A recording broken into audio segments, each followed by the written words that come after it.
tidak berjumpa. Terakhir bulan apa? Januari ya. Mungkin Januari terakhir. Qadarullah wa masya'a fa'al. Setelah sekian lama Allah Subhanahu wa taala menakdirkan bisa lagi ketemu Mas Wahyu yang wajahnya ceria. Lanjut.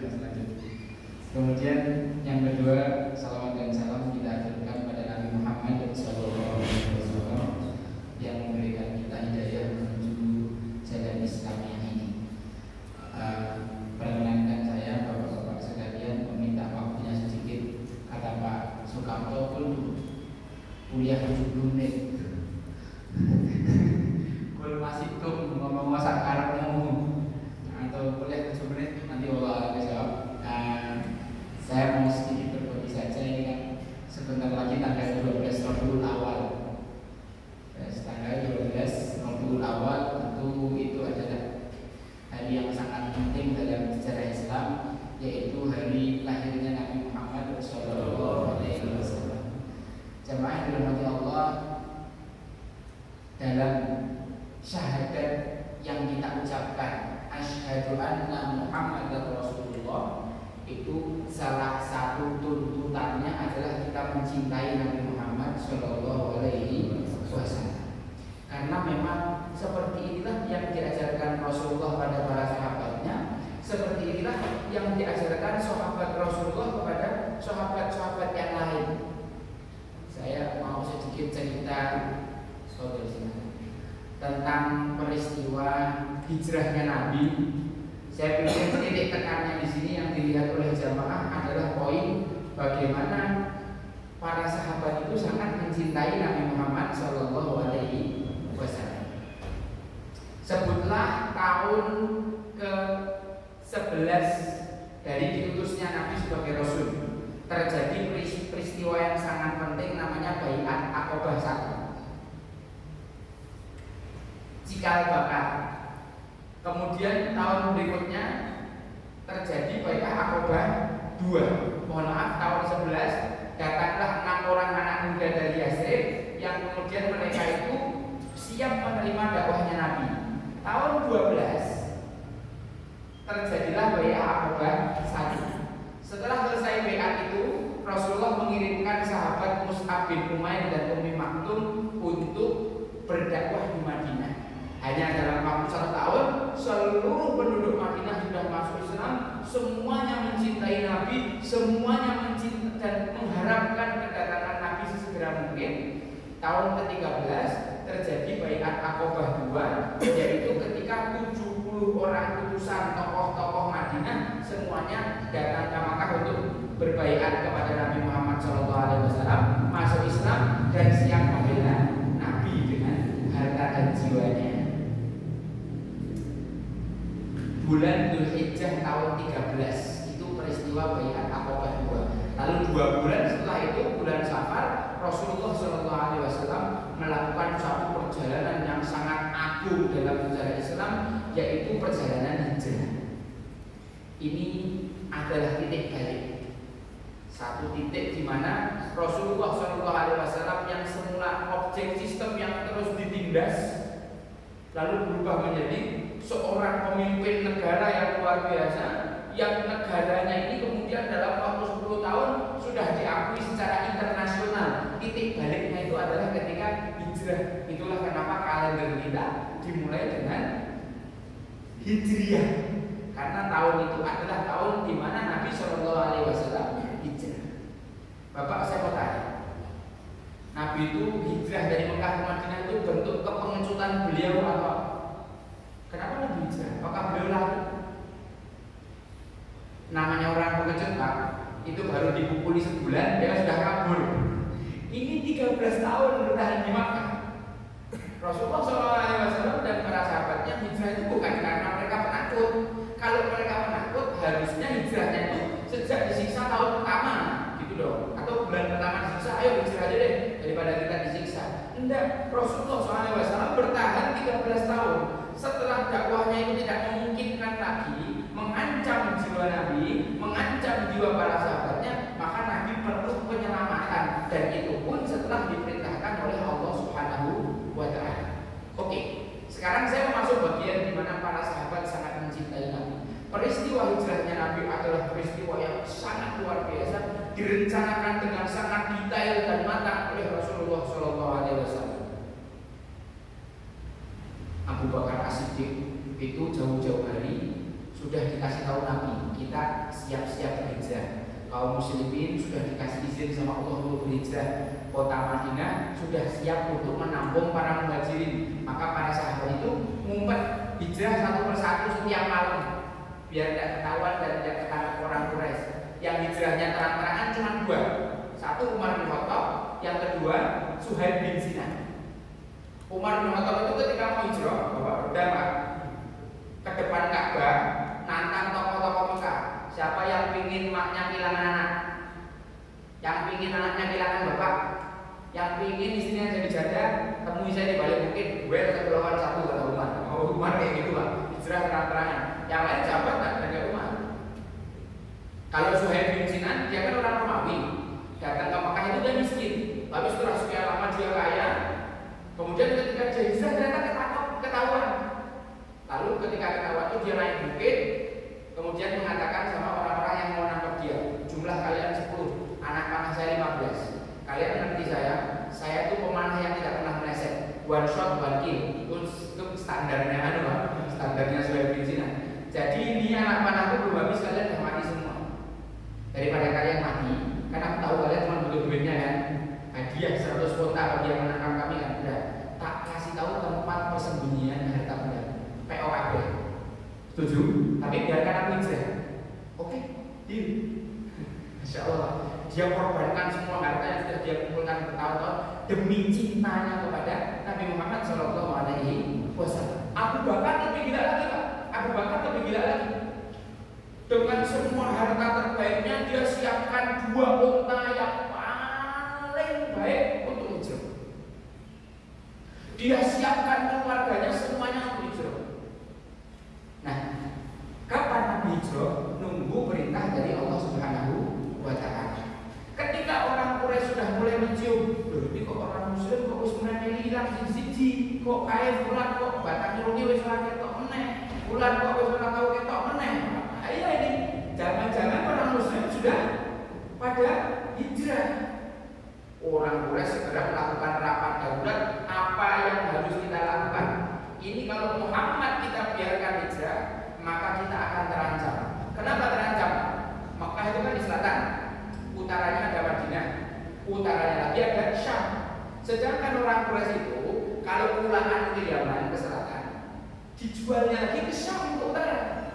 Lah kalau di tengah-tengahnya ada Madinah dan Rasulullah SAW itu kuat di situ, wah, orang Quraisy tidak ada sawah Pak, padang pasir, tidak bisa nanam apa-apa.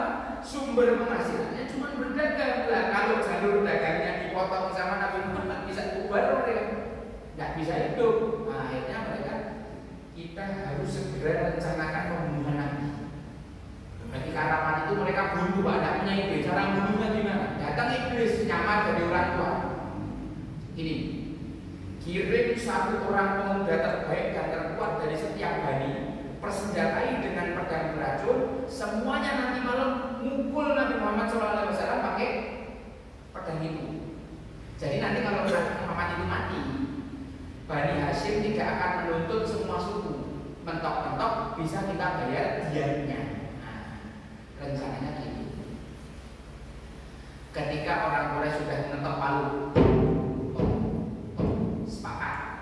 Lalu siang itu Allah Subhanahu wa Ta'ala perintahkan kepada Nabi Muhammad, wahai Muhammad, malam ini kamu jangan tidur di tempat biasa. Rasulullah paham, artinya malam ini Allah perintahkan Nabi untuk berhijrah. Maka siang itu dengan menyamar dan memakai tudung kepala, Rasulullah SAW mendatangi Abu Bakar. Ngomong-ngomong gak jelas ngomongannya apa, Rasulullah pulang. Yang komentar mengenai itu Aisyah. Dulu setahu saya, orang itu nangis kalau sedih atau kalau takut. Tapi baru sekali aku melihat manusia yang nangis kejer, saking senangnya, yaitu ayahku. Ayahku nangis saking senangnya. Ketika tanya kenapa ayah nangis, aku saking senangnya aku. Lah apa kok begitu senangnya kenapa? Allah memilihku untuk berhijrah bersama Nabi. Nangis habis-habisan Abu Bakar karena dipilih oleh Allah Subhanahu wa taala sebagai orang yang menemani Nabi Muhammad sallallahu alaihi wasallam berhijrah.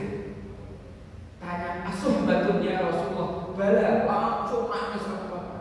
Alhamdulillah rabbil alamin, sujud syukur. Padahal resikonya nyawa loh, Pak. Dan itu Abu Bakar sudah bukan termasuk anak muda.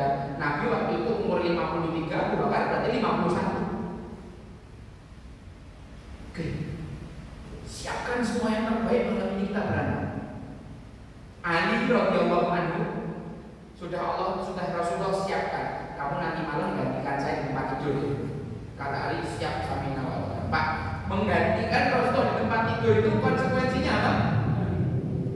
Kalau orang Quraisy bergerak masuk, resikonya Ali dibunuh. Tapi cintanya kepada Nabi Muhammad SAW menjadikan Ali tidur di situ. Malam hari itu Allah kasih mukjizat, Rasulullah keluar pintu santai, bilang santuy. Orang-orang yang nunggu di depan pintu ternyata pada ketiduran. Sama Rasulullah SAW diambil pasir, taruh di kepalanya mereka, wajah-wajah yang jelek, wajah-wajah yang jelek. Dan Rasulullah SAW kan harusnya hijrah ke arah utara, tapi dia strateginya beliau hijrahnya nggak langsung ke utara, ke selatan dulu ke arah Yaman.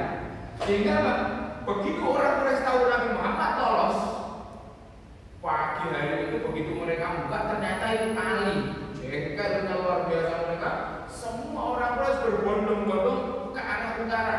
Yang mendapatkan Muhammad hidup atau mati 100 orang. Lari ke utara orang itu berharap bisa menemukan Nabi Muhammad SAW. Semua jalur utara disisir dari yang paling tengah sampai yang paling barat. Ternyata Rasulullah malah ke selatan, ke Gua Tur ya kita nginep di sana dulu selama 3 hari. Nah, kita lihat betapa Abu Bakar As-Siddiq radhiyallahu anhu berhasil mendidik seluruh anggota keluarganya untuk mencintai Nabi, bahkan rela mati demi Nabi. Anaknya yang perempuan namanya Asma, Datul Nitoqoin julukannya itu. Tugasnya Asma setiap hari membawa bekal dari Mekah ke Gua Tur. Padahal waktu itu Pak Asma bunting 8 bulan atau 7 bulan. Dia bawa bekalnya Nabi Muhammad SAW naik di gua yang sangat terjal. Kalau jenengan sudah pernah umroh, pernah haji, pernah mampir ke Gua Sur tempat Rasulullah ngumpet itu gua yang sangat terjal. Dia rela mengambil risiko kalau dia jatuh kepleset mati, tak janinnya ditempuh untuk mengantarkan makanannya Nabi Muhammad SAW.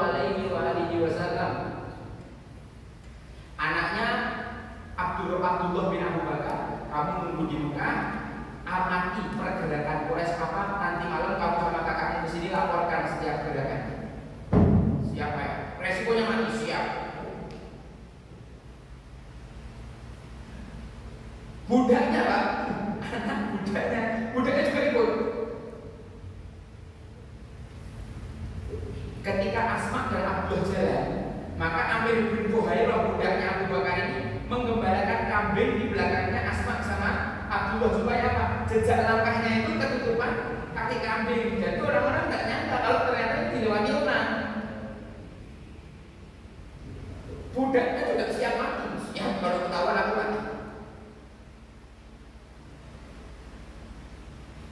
Bahkan ketika Abu Jahal udah kalah, datang ke rumahnya Asma, dua. Waduh, beranasan apa Abu Jahal. Asma keluar, mana ayahmu? Tidak tahu. Tampar, pelan Pak tuh orang hamil 8 bulan ditampar sama Abu Jahal sampai guling, sampai berdarah mukanya. Gimana ayahmu? Tahu. Tapi karena orang Arab tetap punya harga diri lah mereka. Walaupun sama perempuan dia tidak boleh sampai itu hanya ditinggalkan. Tapi kita lihat semua orang-orang ini, Abu Bakar dan keluarganya adalah orang-orang yang semuanya sangat mencintai Nabi, bahkan mereka semuanya siap mati demi Nabi. Oke, kita tinggalkan keluarganya. Saya pengennya dengan kita ini mengetahui sejarah yang semacam ini, momen Maulid ini kita gunakan untuk apa Pak? Untuk kita mendidik diri kita untuk mencintai Nabi. Kita didik keluarga kita untuk mencintai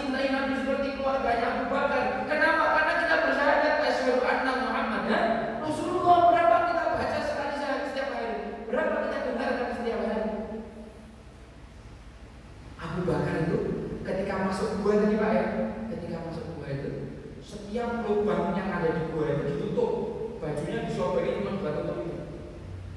Sampai tinggal 2 lubang, bajunya udah habis, yang dipakai baju luarnya itu ditutup pakai satu kakinya, yang satu tangannya. Terus Rasulullah dipersilahkan gitu. Tiba-tiba ada kalajengking yang mentuk. Kita pada mau teriak ya, Rasulullah masih tidur, nangis, saking-sakingnya, sampai air matanya membasahi pipinya Rasulullah. Rasulullah, kenapa kamu bakal nangis? Aku pintu kalajengking dan Rasulullah. Oh, sini kan gimana? Dirudai sama Rasulullah langsung sembuh. Tapi Pak Abu Bakar waktu itu sudah tua loh, tapi kayak gitu saking cintanya sama Rasulullah. Ketika perjalanan orang-orang Quraisy sudah nggak berhasil menemukan, sudah lewat 3 hari, baru Rasulullah SAW ternyata menyewa seorang ahli petunjuk jalan walaupun masih kafir namanya Abdul bin Quraikid untuk melipir lewat pantai. Itu Pak Abu Bakar itu kalau jalan ketika peristiwa itu jalan di depannya Nabi, ganti belakangnya, ganti samping, ganti. Ketika ditanya, kenapa kamu begitu? Kalau aku khawatir bahaya di depan, aku pindah ke depannya Nabi. Kalau aku khawatir ada bahaya di belakang, aku pindah ke belakangnya Nabi. Kalau aku khawatir ada bahaya dari kanan, aku pindah ke kanannya Nabi. Kalau aku khawatir bahayanya dari kiri, saya pindah ke kiri Nabi. Biar kalau mati itu aku duluan, bukan Rasulullah SAW. Akan aku pertahankan Rasulullah SAW dengan jiwa dan raga. Itu perjuangan yang sangat luar biasa Pak. Hijrah itu Pak. Sekali aja Rasul ketangkep, jenengan tidak kenal Islam sampai sekarang.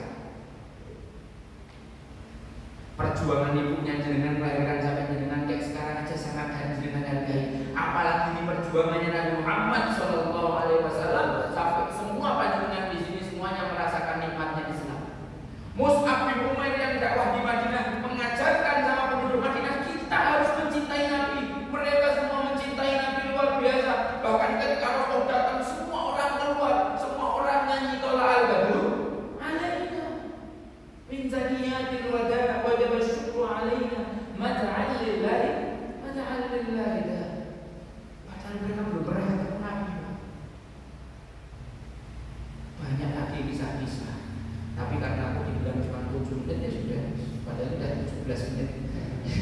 Mungkin ini saja saya hanya ingin mengingatkan bahwa syahadat kita asyhadu anna Muhammadar Rasulullah itu salah satu konsekuensi yang harus kita ambil adalah kita mencintai Nabi. Wagu orang yang punya kata syahadat di mulutnya tapi hatinya tidak mencintai Nabi. Wagu yang nyanyi satu-satu aku cinta Allah, gua cinta Rasulullah, tapi dalam hatinya tidak betul-betul ada rasa cinta itu. Alhamdulillah, mari kita manfaatkan momen ini untuk lebih banyak membaca tentang betapa cintanya para sahabat kepada Nabi, lalu itu menjadi motivasi buat kita untuk terus mencintai Nabi kita yang kita harapkan syafaatnya jauh akhir kelak. Nabi aja kangen sama kita, maksud kita tidak kangen sama Rasul, maksud kita tidak punya waktu untuk memikirkan dia, maksud kita tidak punya waktu untuk mengingat dia. Nabi itu kangen banget sama kita. Ishtaqtu li ikhwani kata Rasul, aku kangen karena saudara-saudara. Para sahabat protes, "Loh Rasulullah, kami kan saudaramu bukan? Antum ashabi, kalian sahabat. Yang tak kangen ini saudaraku. Saudaraku